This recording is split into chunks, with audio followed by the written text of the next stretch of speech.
What's going on, all you wild Camp Crystal Lake enthusiasts out there? Your two favorite horror critics are back for the 31 Days of Horror, and we're back to review the two iconic slashers from the 80s. They're finally together, fighting it out. Machete versus Claws. We're talking about 2003's Freddy versus Jason.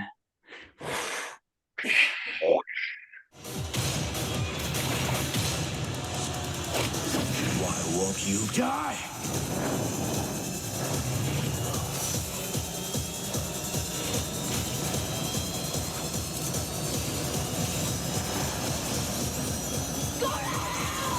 Freddy versus Jason. And that's right. 21 years ago, the two slashers were finally pitted together after many years of talk. You know, all the fans always talking about what it would be like to put these two horror icons together in a movie. It had been talked about for years, had been in developmental hell for many years. We finally got a glimpse of both of these icons in the same movie. Jason Goes to Hell at the end when Jason died, and you saw the mask being pulled down by Freddy's glove. And ever since the end of that, we had been promised this movie, and finally 2003 came along, and Ronny Yu chosen as the director, and it would come down to the story they were going to craft for this. And I kind of like the story and how it was set up, and it was interesting. Freddy has been out of the game for a while, ever since Freddy's Dead, the final nightmare. People are forgetting about him. The town's kind of not saying his name anymore. Has put him out of their minds and out of their dreams. He's not the same nightmare havoc, killing machine that he was from the Nightmare on Elm Street movies. But that all changes when he has a brilliant plan, and that involves resurrecting Uncle Jason Voorhees. Yeah, that's right. Finally, these two iconic characters I grew up loving as, kids, watching all the movies growing up, and then finally duking it out on the big screen my senior year of high school, 2003. I remember going to see this with a group of my buddies.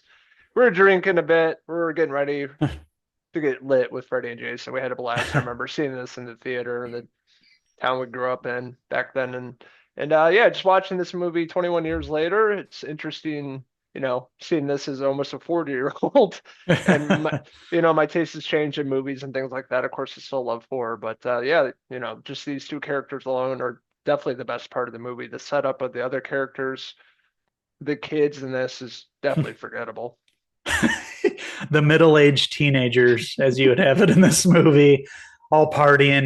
It's the same teenagers that we've seen from all these kind of movies along the years. Stoners, kids that are out partying, up to no good, having sex, smoking weed. And then they come across Jason. I like that whole cornfield party. It reminded me a lot of, where we grew up, the parties we used to have out there, very similar to that. And what would happen if, this big hulking killer came out there? And it was pretty funny. I like that scene when Jason shows up in the party and starts killing. There's a lot of good kill scenes in this. The acting, I will say, is particularly bad from the kids. You have kids, we say with quotations here. They're, like we mentioned, they're all probably in their late 20s in this movie. Kelly Rowland from Destiny's Child was in this. Then we had Monica Keena. She was in a lot of movies in the early 2000s. Jason Ritter, John Ritter's son, was in it. He was familiar. And his character was kind of a patient that had a lot of behavioral problems in kind of this mental facility, breaks out with a friend. And he's, basically the Freddy expert because, he's always involved in dreams.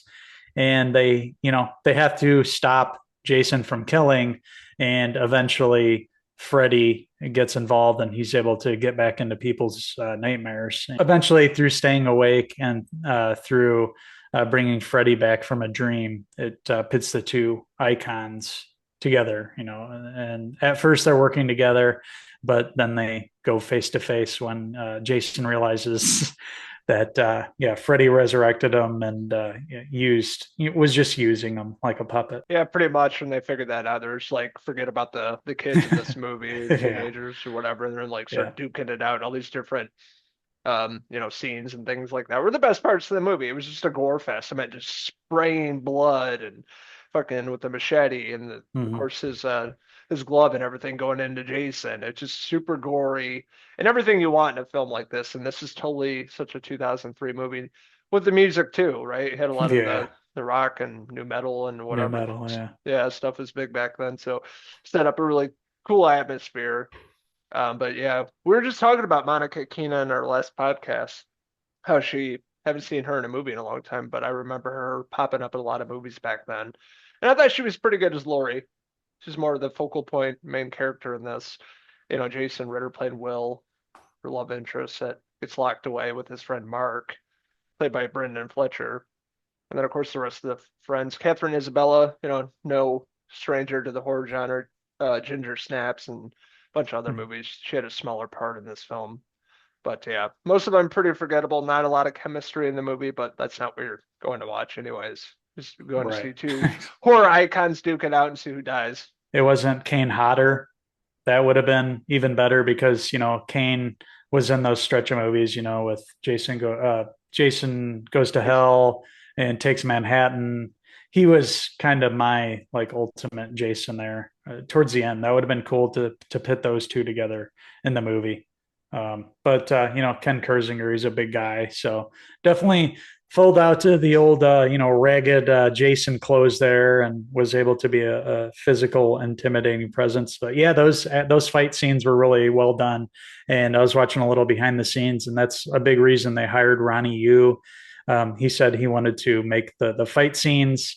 He wanted to make them realistic, and he said he had watched some films where they did like really quick cuts and you couldn't really see the action. This, he wanted to pull the camera back and kind of make it more like a WWE kind of match where you saw everything. You saw the punches, you saw everything happening, the blood and the brutality and all that he wanted to showcase. And I thought that he did a great job with that on this movie. We saw the cool fight where they're at like the construction site, I was about to say and that, yeah. yeah, Freddy was throwing the rebar through Jason. They had some pretty cool scenes in this. It was overall just like a fun movie. It's what you wanted when you think of Freddy versus Jason. It's like what you always wanted to see. So that was fun. Freddy still had all the insults. He was still hurling insults and still had the funny lines. And then you just had Jason just wanting to kill Freddy. And we finally got a resolution, like who wins at the end. In that way, they kind of had both of them kind of win because it wasn't really over at the end. So it gave me exactly what I wanted. It took us back to Crystal Lake, took us back to Elm Street. It recognized all the movies that had come before, specifically in the Nightmare series. We got to see a lot of flashbacks to the older movies. It definitely was nostalgic thinking back to those movies, and was loyal to those franchises. And I thought it did a good job representing each of the horror icons there. So no matter who you wanted to come out on top in this movie, you'll be satisfied by this movie because they both get to have some awesome hits in and fights, and each of their blades go through each other. So everybody wins in the end. Unless you were here watching this movie for the actors and the acting, and that wasn't one of the strong suits. Robert Englund, what an icon, in this role. All these years later, he's still doing it. I thought the makeup work on him looked amazing. I thought his comedy was great as always. Like he was on in this movie. Like I thought he was really impressive. Obviously Jason doesn't talk, but Ken Kurtzinger played a huge man. I think this is probably one of the biggest Jasons I've seen next to Derek Mears, which is huge as well, but definitely bigger than Kane Yep. Hodder. I thought he was a behemoth of a man or evil. And some really great fight scenes between the two. There's definitely a height difference. We see him throwing each other across the room, hitting hit a bunch of stuff, going through walls, things falling down on him, and it's just crazy. That's what really stood out to me. Had fun rewatching those parts of the fight sequences. Great gore, great practical effects. Us as horror fans have been waiting for a long time, and then ending this movie. Was hoping that we'd get another movie with Ash, Bruce Campbell, but they're all too old now, so I don't think that will ever happen. But hey, this is a fun time. It's definitely a 2003 movie. It's worth your watch during the Halloween season and 31 Days of Horror. That being said, I'm gonna give Freddy vs. Jason that came out in 2003. I'm gonna give it a 2.5 out of 5 Jason Voorhees hair pieces. I had a lot of fun with this. Yeah, the actors sucked. Kelly Rowland, what a waste. I mean, I don't know why she even did this movie. There wasn't anything there to the role. So but putting these two icons together, it was really fun. I remember seeing this in the theater back in the day and everybody getting really pumped, especially at the very end where they finally come head to head and duke it out on screen. That was a lot of fun. This was a shit ton better than Jason Goes to Hell and, the later Nightmare on Elm Street movies. I really enjoyed Robert Englund's performance here. He was awesome as Freddy, and Ken Kersinger, he was just a physical beast. He didn't need to say anything. He just did everything physically. So yeah, with that being said, this one was a fun one to revisit. It definitely is aged now with the music and everything, but that's okay. We graduated around this time, so it was a nostalgic trip back to 2003. So with that being said, I'm going to give Freddy versus Jason, I'm going to give it a 3 out of 5 Robert Englund hair pieces.